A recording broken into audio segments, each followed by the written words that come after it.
15 আগস্টের বদলে কাল আপনারা জানেন যে 1 এপ্রিল থেকেই শুরু হয়ে যাচ্ছে যুব সাথী প্রকল্প এবং কাল থেকে রেজিস্ট্রেশন ক্যাম্প শুরু হয়ে যাচ্ছে রাজ্য জুড়ে। এর আগেই মুখ্যমন্ত্রী ঘোষণা করে দিয়েছিলেন যে বিধানসভা ভিত্তিক হবে ক্যাম্প এবং কাল থেকেই রেজিস্ট্রেশন ক্যাম্প শুরু হচ্ছে, যেখানে নাম রেজিস্টার করতে হবে প্রয়োজনীয় নথি দিয়ে। যুব সাথী প্রকল্প অর্থাৎ যাদের বয়স 21 থেকে 40 বছরের মধ্যে, বেকার যারা মাধ্যমিক পাস, তাদেরকে 1500 টাকা করে দেওয়া হবে। 5 বছর পর্যন্ত এই ভাতা দেবে সরকার এবং রেজিস্ট্রেশন ক্যাম্প কাল থেকেই শুরু হচ্ছে। কি কি লাগছে আরো বিস্তারিত জানবো। সোমরাজ রয়েছে আমার সঙ্গে, কথা বলবো। সোমরাজ, কি কি নথি নিয়ে যেতে হচ্ছে এই ক্যাম্পে, কি প্রসিডিওর নাম রেজিস্ট্রেশনের?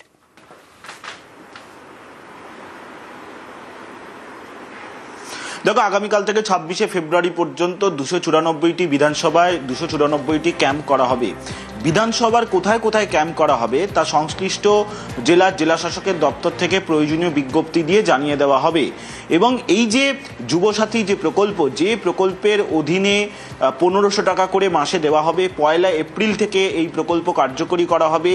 যে ফর্ম ইতিমধ্যেই রাজ্যের যুব কল্যাণ দপ্তরের ওয়েবসাইটে দিয়ে দেওয়া হয়েছে, সেই ফর্মের সঙ্গে তাদের বেশ কিছু ডকুমেন্ট জমা দিতে হবে। বিশেষ করে আধার কার্ড, প্যান কার্ড থেকে শুরু করে মাধ্যমিক বা তার সমতুল্য যে তিনি বোর্ডের পরীক্ষায় পাশ করেছেন তার সার্টিফিকেট, এছাড়াও তার বাড়ির সম্পর্কে বেশ কিছু নথি জমা দিতে হবে যখন তিনি আগামীকাল থেকে রাজ্যের যে বিধানসভা ভিত্তিক যে ক্যাম্পগুলি করা হয়েছে সেই ক্যাম্পে তিনি যখন আবেদন জমা দেবেন। এই আবেদনগুলি যখন জমা দেওয়া হবে, আবেদন জমা দেওয়ার সঙ্গে সঙ্গে যে সরকারি আধিকারিকরা এই ক্যাম্পে বসে থাকবেন, সেই সরকারি আধিকারিকরা সেই আবেদনগুলি স্ক্রুটিনি করবে এবং স্ক্রুটিনি করার পর সংশ্লিষ্ট দপ্তরের ওয়েবসাইটে আপলোড করে দেবে।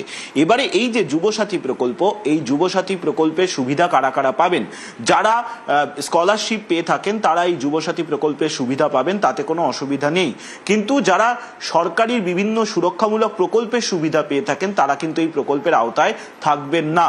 21 থেকে 40 বছর বয়সী যুবক যুবতীদের জন্য এই কর্মসূচি শুরু করা হচ্ছে।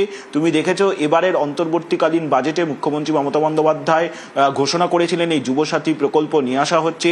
21 থেকে 40 বছর বয়সী যুবক যুবতীদের জন্য সর্বোচ্চ 5 বছর পর্যন্ত দেওয়া হবে এবং তারপরেও যদি কেউ কর্মসংস্থানের সুযোগ না পান তাহলে আবেদনের ভিত্তিতে সেটি সরকার বিবেচনা করবে। সেই কর্মসূচি আগামীকাল থেকে শুরু হচ্ছে। আজ রাজ্যের মুখ্য সচিব নন্দিনী চক্রবর্তী সকাল 11টা থেকে বিভিন্ন জেলা শাসকদের সঙ্গে বৈঠক করেন। বিশেষত এই যুবসাথী প্রকল্প যে আগামীকাল থেকে শুরু হবে তার প্রস্তুতি নিয়ে বৈঠক করেন এবং সেখানে মূলত এই যুবসাথী যে কর্মসূচি কাল থেকে শুরু হচ্ছে, কাল থেকেই ক্যাম্প করে করে এই কর্মসূচি করতে হবে। শুধুমাত্র যুবসাথী নয়, যে ক্যাম্পগুলি করা হবে প্রত্যেকটি বিধানসভায়, সেই ক্যাম্পে যুবসাথীর পাশাপাশি লক্ষ্মীর ভান্ডার, ক্ষেত মজুরদের জন্য আর্থিক সহায়তা, এই সুবিধাগুলোও দেওয়া হবে। এবং মোট 4 জন সরকারি আধিকারিক থাকবেন, যেহেতু 4টি প্রকল্পেরই সুবিধা দেওয়া হবে এই বিধানসভা ভিত্তিক ক্যাম্প। একদমই সোমরাজ, এবং 10ই ফেব্রুয়ারি যুবসাথী ক্যাম্পের কথা ঘোষণা করেছিলেন মুখ্যমন্ত্রী মমতা বন্দ্যোপাধ্যায়।